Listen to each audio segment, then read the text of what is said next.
Okay, ये 3 stocks जो कि आज रडार पे हैं और स्पेशली एलआईसी हाउसिंग फाइनेंस, इस बीच एक्सिस सिक्योरिटीज से राजेश पाल भी हमारे साथ जुड़ चुके हैं। Rajesh ji, good morning. बताइए आज आपकी ट्रेड बुक में और रिकमेंडेशंस बुक में सबसे ऊपर क्या अपीयर हो रहा है?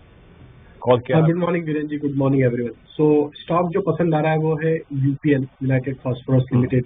ये स्टॉक में अगर हम देखें तो एक अच्छा ब्रेकआउट लॉन्ग टर्म चार्ट पे, अगर वीकली चार्ट को देखें तो एक फॉलिंग ट्रेड लाइन का ब्रेकआउट होने के बाद स्टॉक ने एक सस्टेन अपमूव यहाँ दिखाया है। कल के सेशन में भी देखें तो लॉन्ग बिल्टअप यहाँ पे देखने को मिला है। हमें लगता है यूपीएल फ्यूचर्स में यहाँ बाय किया जा सकता है। अपसाइड के टारगेट यहाँ पे 612 से लेके 615 की तरफ आते हुए दिख सकते हैं। स्टॉप लॉस जो रखना होगा वो करीब होगा 595 के आसपास। ओके, यूपीएल पर बाय है। अब राजेश पालवी जी के पास चलते हैं। राजेश पालवी जी, आपका क्विक सिंगल? अनुज जी, श्रीराम फाइनेंस पे नजर है। स्टॉक में देखें तो एक कंटिन्यूटी बनी हुई है अपट्रेंड की, और एनबीएफसी स्पेस में एक अच्छा मोमेंटम ऑलरेडी यहाँ पे हमने देखा है पिछले दिनों में। श्रीराम फाइनेंस पे यहाँ पे बाय करने की सलाह है, और हमें लगता है यहाँ पे अपसाइड के टारगेट 3300 3310 की तरफ आते हुए दिख सकते हैं। स्टॉप लॉस जो रखना होगा वो करीब होगा 3240 के आसपास।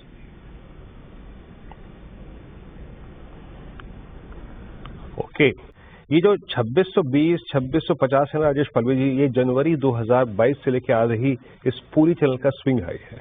ये जब भी कटेगा मेरे ख्याल से बड़ा मूव देगा, बट एज ऑफ नाउ क्या प्रीएम्प्ट करेंगे आप इसको 2611 पे? तो बिल्कुल वीरेन जी, काफी लंबे समय से स्टॉक एक रेंज में ही अगर हमने देखा है कि फंसा हुआ है, और ऑलमोस्ट 2650 के आसपास इसके मेजर सप्लाई जोन बने हुए, जिसको क्रॉस करने में अभी भी ये कामयाब नहीं हुआ। लेकिन यस, बिल्कुल यहाँ पे जब भी ये ब्रेकआउट आएगा तो ये स्टॉक फिर 2800 की तरफ बहुत जल्द बढ़ते हुए भी दिखेगा। बाय एंड एक्यूमुलेट की स्ट्रेटेजी रखना चाहिए स्टॉक में। ऑलमोस्ट सभी केमिकल स्टॉक्स में हमने लोअर साइड से एक अच्छा बाइंग इंटरेस्ट देखने को मिला, और सभी स्टॉक्स एक रेंज को होल्ड आउट करते हुए दिख रहे हैं। हमें लगता है सूनर और लेटर एक अच्छा अपमूव यहाँ पे अनफोल्ड होते हुए दिख सकता है। 2565 के स्टॉप लॉस से एसआरएफ में पोजिशनल ट्रेड लेने की सलाह है, और हमें लगता है 2650 के ब्रेकआउट के बाद और भी पोजीशन ऐड की जा सकती है। वहां पे हमें लगता है बहुत शार्प अपमूव फिर टुवर्ड्स 2750 2800 की तरफ बहुत जल्द आते हुए दिखेगा। तो पोजिशनल ट्रेड लेने की सलाह है 2565 के स्टॉप लॉस से।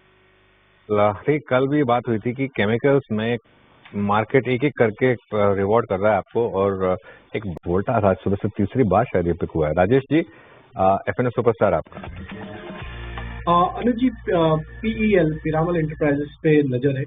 स्टॉक में अगर हम देखें तो पिछले 3-4 दिनों में जो एक गिरावट बनी थी, स्टॉक अब यहाँ से ग्रेजुअली रिकवर होते हुए दिख रहा है, और लास्ट 3 दिन के एक रेंज का ब्रेकआउट भी यहाँ पे होते हुए दिखा है। पीएल पे यहाँ पे बाय करने की सलाह है फ्यूचर्स में, और हमें लगता है कि प्रीवियस स्विंग हाई को अब यहाँ से सरपास करने में अब ये कामयाब होते हुए दिखेगा। 1110 1115 तक के अपसाइड के टारगेट के लिए पीएल फ्यूचर बाय किया जा सकता है। स्टॉप लॉस जो रखना होगा करीब होगा 1070 के आसपास। ओके, पिरामल एंटरप्राइजेस 1080 पे कॉल है आपकी आज की एफएनएस सुपरस्टार। चलते हैं, शायद अब तक नहीं किया डिस्कस, इप्का लैब्स।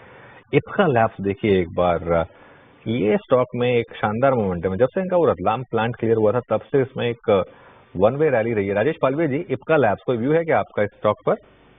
तो बिल्कुल एक कंसिस्टेंट बाइंग स्टॉक में देखने को मिली, और आज ओपनिंग के बाद से स्टॉक एक अच्छा मोमेंटम दिखा रहा है, और हमें लगता है कि अपने प्रीवियस मल्टीपल सप्लाई जोन को अब ये सरपास करने में कामयाब होते हुए दिखेगा। 1440 तक के अपसाइड के टारगेट के लिए इप्का लैब में लॉन्ग साइड का ट्रेड लिया जा सकता है। करंट लेवल से स्टॉप लॉस जो रखना है वो करीब होगा 1395 के आसपास। तो स्टॉक में एक अच्छा सस्टेन अपट्रेंड है। एक जो इनिशियल डिप थी हमने देखा पिछले दिनों में, उसको बाय आउट होते हुए दिख रही है, और ये स्टॉक अब हमें लगता है वापस अपने पुराने ऑल टाइम हाई ट्रेजेक्टरी को रिगेन करने में कामयाब होते हुए दिखेगा। अच्छा, ये फार्मा और एफएमसीजी और पेक आज सुबह से बात हुई है हमारी। राजेश पालवे जी, आपकी 2 फ्रेश ट्रेड्स इस समय की?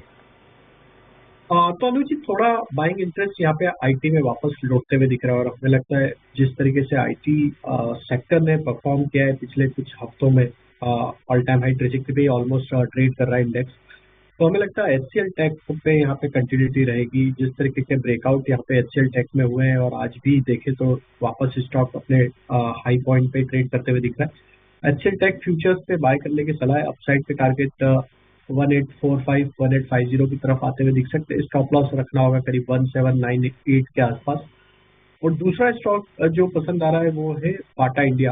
हालांकि स्टॉक में एक करेक्शन हमने देखा था, लेकिन पिछले 3 वीक से देखें तो स्टॉक में ग्रेजुअली वापस एक रिकवरी का ट्रेंड आते हुए दिखा है। स्टॉक में अगर हम देखें तो पिछले 5-6 दिन के एक रेंज का ब्रेकआउट भी आज इंट्राडे पॉइंट ऑफ व्यू से होते हुए दिख रहा है। बाटा इंडिया में हमें लगता है कि एक अच्छा पुल बैक का ट्रेंड बनते हुए दिख सकता है टुवर्ड्स 1500 की तरफ।